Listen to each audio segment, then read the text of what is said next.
আজকে আমি একটি পেন্টিং করে দেখাবো এই ক্যানভাসের উপর। ফার্স্টে আমি white colour and blue colour নিয়ে একটি আকাশি কালার তৈরি করে নিয়েছি। এখানে আমি অনেকগুলো কালার ইউজ করেছি, একটার পর একটা কালার এভাবে আমি মিক্সড করে নিব। এরপর আমি সূর্যটি আঁকবো। এখানেও আমি যে সূর্যের প্রতিফলক দিয়ে দিয়েছি। এখানে একটি রঙের ক্যাপের সাহায্যে আমি বৃত্ত এঁকে নিব, আর বৃত্তটি আমি সূর্যের জন্য এঁকেছি। এটা আমার সূর্যটি কমপ্লিট হয়ে গেলে আমি এখন গাছপালা এঁকে নিব। এই গাছপালা আমি সম্পূর্ণ ব্ল্যাক কালার রেখেছি। মোটা একটি তুলির সাহায্যে আমি গাছের পাতাগুলো এভাবে এঁকে নিব।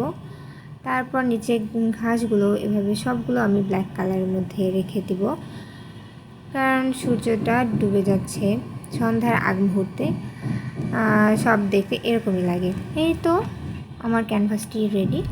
এই আমার ক্যানভাসটির ফাইনাল লুক। কেমন হলো অবশ্যই জানাবেন, আর লাইক কমেন্ট শেয়ার করতে অবশ্যই ভুলবেন না। আমার ইউটিউবে সাবস্ক্রাইব করে দেবেন। সবাই ভালো থাকবেন। টাটা।